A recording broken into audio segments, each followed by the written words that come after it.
ही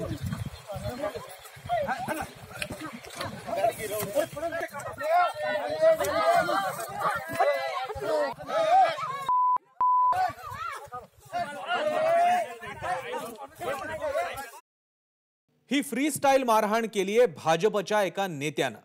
शेतकऱ्यांना मारहाण करण्याचा उद्दामपणा त्यानं केलाय। भाजप किसान मोर्चाचे जिल्हाध्यक्ष रावसाहेब भवर यांनी हे कृत्य केलंय।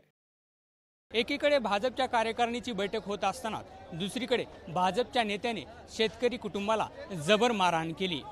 शेतकरी विठ्ठल खांडेबराड आणि त्यांच्या कुटुंबियांनी ही मारहाण शेतीच्या वाद्यातून झाल्याचा आरोप केलाय। राखांडे भराड आणि रावसाहेब भरड यांच्यात 28 एकर जमिनीचा वाद आहे आणि आज वादातून ही मारहाण झाल्याचा आरोप शेतकऱ्यांनी केलाय। त्यांना आमच्या शेतात जेसीबी आणली होती विहीर खांदासाठी। आम्ही जेसीबी वाल्याला म्हटलं जेसीबी काढू नको, विहीर खंदू नको आमच्या शेतात। तर तो म्हणतो माझं शेती म्हणतो रावसाहेब भवर। आम्ही त्याला हे झालं, त्यानं आम्हाला गड्ड्यात उचलून टाकलं आणि आमच्या वरून बसले, आमच्या बोखंडी बसले, आमच्या डोक्यात मार लागला, हाताला पायाला सगळं याला मार लागला। माणसांना पदर हे केले आमचे काढे। मग ते दोन पोरं आम्ही तिघे जण गेलो, म्हणलं भाऊ जेसीबी उतरू नका म्हणले, तर तिला धरून केलं, आम्हाला उचल केलं, त्या गड्ड्यातच टाकलं।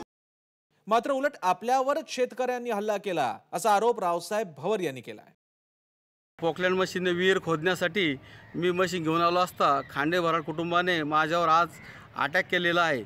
तर ही मी जमीन कायमस्वरूपी विकत घेतलेली आहे आणि त्या संदर्भात कोर्टाकडे सुद्धा हे चालू आहे आणि संपूर्ण जमिनीवर माझा ताबा असताना सुद्धा परंतु त्यांच्या शासनाची तळ्यात गेलेली जमीन ही माझ्यावर खरेदी करण्यासाठी त्यांनी दबाव टाकला। मी शासनाची तळ्यात गेलेली जमीन खरेदी करू शकत नाही म्हणून त्यांनी माझ्यासोबत आज हे भांडणं केलेले आहे आणि वाद निर्माण केलेला आहे। एकीकडे लोकसभेच्या तयारीसाठी पक्ष बैठकांवर बैठका घेत आहे। चिंतन मंथन करून आपण शेतकऱ्यांना अच्छे दिन आणू असं आश्वासन दिलं जात आहे। मात्र स्वतःला किसान नेते म्हणवणारे भाजपवाले शेतकऱ्यांच्या मारहाणीत येणं भाजपसाठी धोक्याची घंटा आहे। रवी मुंडे, एबीपी माझा, जालना।